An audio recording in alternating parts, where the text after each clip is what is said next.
सिया राम चंद्र की जय। मानुष तन अनमोल है, मिले न दूज बार। पाका फल जो गिर गया, बहुनिन लागे डार। लखन सिया राम चंद्र की जय। फूल हासन लागे हो रामा, बगिया झूमर गे।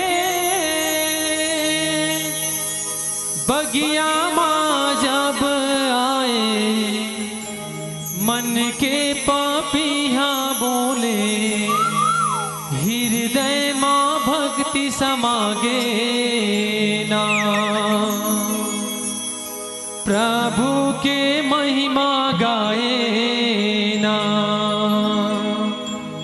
फूल हासन लागे हो रामा, बगिया झूमर गे। बगिया माँ जब चले, हाय रघुरैया मोरे। मन के पापिया बोले, हृदय माँ भक्ति समागे ना। प्रभु के महिमा गाए ना।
लखन सिया राम